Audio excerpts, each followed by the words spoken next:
नमस्कार दोस्तों, मैं हूं रामेश्वर उडगिर और आप देख रहे हैं आपका और मेरा यूट्यूब चैनल शुभ वास्तु विशेष। तो दोस्तों, आज का जो टॉपिक है वो है पद्मिनी एकादशी के ऊपर।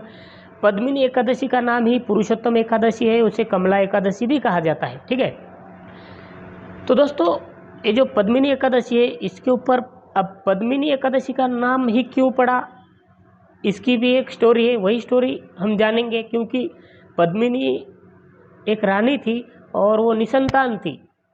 ठीक है, तो उन्हें पुत्र हुआ और उसी के दिन से पद्मिनी एकादशी इसका नामकरण हो गया, यानी कि इस एकादशी को पद्मिनी एकादशी लोग कहने लगे। ठीक है, अब ये बहुत महत्वपूर्ण क्यों है, तो इसकी बात मैंने अभी बताया कि यदि अगर आप पूरी बिना स्किप किए अगर वीडियो आप अंत तक देखेंगे तो आपको पूरी तरह से पता चल जाएगा कि पद्मिनी एकादशी इतनी महत्वपूर्ण क्यों है। लेकिन वीडियो शुरू करने से पहले यदि आप चैनल पर नए हैं तो चैनल को सब्सक्राइब कर लीजिए और बेल आइकन को प्रेस करना ना भूलें। तो पद्मिनी एकादशी जो व्रत है दोस्तों, तो इस बार ऐसे वक्त पर आ रहा है, यानी कि समझ लीजिए ब्रह्म योग है, अधिक मास है और उसमें भी शनिवार का दिन है, और ऐसे दिन में आ रही है पद्मिनी एकादशी। और ये योग ऐसे नहीं बनता दोस्तों, अधिक मास जो होता है हर 3 साल में आता है, लेकिन ये जो पद्मिनी एकादशी आ रही है इस बार की, वो 19 साल के बाद आ रही है, इसलिए बहुत ही महत्वपूर्ण होती है। बहुत ही शुभ योगों पर ये पद्मिनी एकादशी आ रही है। इसे पुरुषोत्तम एकादशी भी कहा जाता है, और 19 साल के बाद ये एकादशी आ रही है, यानी कि ऐसे ही नहीं कि आज आ रही है कल आ रही है, ठीक है ना, महीनों में 2-2 बार नहीं है। ये 19 साल के बाद ऐसा शुभ योग बन रहा है जो कि आज की एकादशी है, और अधिक मास की ये पहली एकादशी भी है और उस पर शनिवार का दिन है। तो बहुत ही मतलब सोने पे सुहागा बन रहा है, इसलिए कई मायनों में ये एकादशी बहुत ही महत्वपूर्ण बन जाती है, बहुत ही खास बन जाती है। अब इस एकादशी का नाम पद्मिनी एकादशी क्यों पड़ा, ये हम जानेंगे। तो पौराणिक कथाओं में एक कथा ये आती है दोस्तों कि एक राजा थे, बहुत ही पराक्रमी राजा थे, और उनका नाम था राजा कृतवीर्य। राजा ने कई शादियां की थी, लेकिन उन्हें पुत्र प्राप्ति नहीं हुई थी, यानी वो निसंतान थे,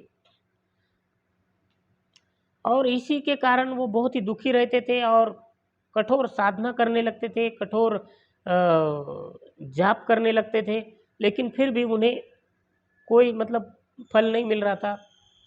राजा के साथ साथ उनकी जो रानियां थी, सारी की सारी ये रानियां भी पूजा पाठ में, साधना में कोई भी कसर नहीं छोड़ रही थी। कोई भी ऐसी चीज़ नहीं है कि जो उन्होंने नहीं की होगी। यहाँ तक उन्होंने जितनी, यानी कि जो कुछ उन्हें, जो कोई भी व्यक्ति उन्हें बताता था उस वक्त में, उस दौरान, उस वक्त के दौरान, तो हर एक चीज़ उन्होंने की, लेकिन उन्हें इसका फल नहीं मिल रहा था, यानी कि उन्हें संतान की प्राप्ति नहीं हो रही थी।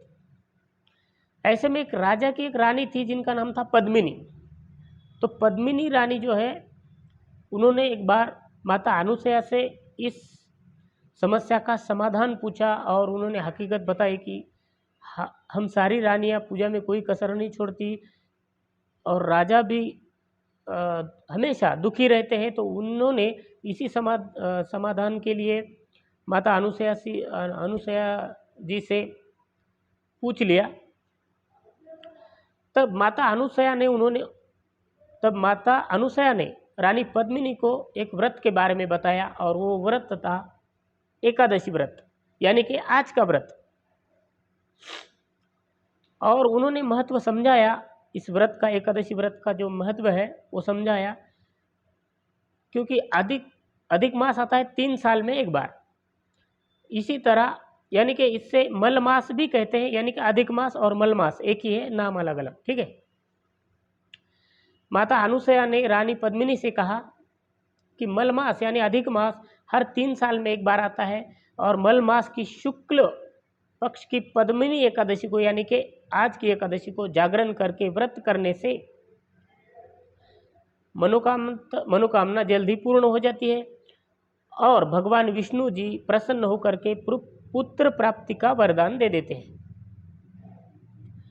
तो ये बात जैसे ही रानी पद्मिनी ने सुनी, बस तब क्या था, लेकिन वह एकादशी उस वक्त वो व्रत हो गया था, यानी कि जब ये माता अनुसुईया ने रानी पद्मिनी को बताया था उस वक्त वो एकादशी यानी कि द्वादशी आ गई थी। इसके कारण रानी पद्मिनी और राजा और सभी रानियां राह देख रहे थे कि कब अधिक मास आता है और उसमें भी कब आती है ये पुरुषोत्तम एकादशी। और फिर 3 सालों के बाद ये एकादशी व्रत आ गया, यानी कि पद्मिनी एकादशी। तो सभी रानियां पूजा पाठ में लग गई, यानी कि इस व्रत के सभी जो कार्य होते हैं, यानी कि इसका जागरण करना, ठीक है ना, दिन में कुछ नहीं खाना और रात में जागरण करना, तो ये व्रत में लग गई। लेकिन सबसे ज़्यादा सच्चे दिल से यदि ये व्रत किया था तो रानी पद्मिनी ने और राजा दोनों ने किया था। तो 1 साल के बाद उन्हें एक ऐसा पुत्र प्राप्त हुआ जो कि बहुत ही पराक्रमी था, तीनों लोकों में उसका परचम लहरा रहा था। ऐसा पुत्र उन्हें प्राप्त हुआ और वो दोनों संतुष्ट हो गए। यही इस एकादशी का महत्व है, और इस महत्व को आप ऐसे ही साधारण मत समझिए, इसीलिए आप भी इस एकादशी को करिए। और इस एकादशी को करने से मनोकामना तो पूर्ण होती है, लेकिन व्रत करने से व्रत करने वाले व्यक्ति को अंत में वैकुंठ की प्राप्ति होती है। ऐसे हमारे पौराणिक कथाओं में भी है, अलग अलग ग्रंथों में भी है। तो आप सभी को आज की जो पद्मिनी एकादशी है, आप सभी को हार्दिक शुभकामनाएं देते हुए आज का टॉपिक यही ख़त्म करते हैं। मिलते हैं एक नए टॉपिक के साथ, तब तक के लिए धन्यवाद।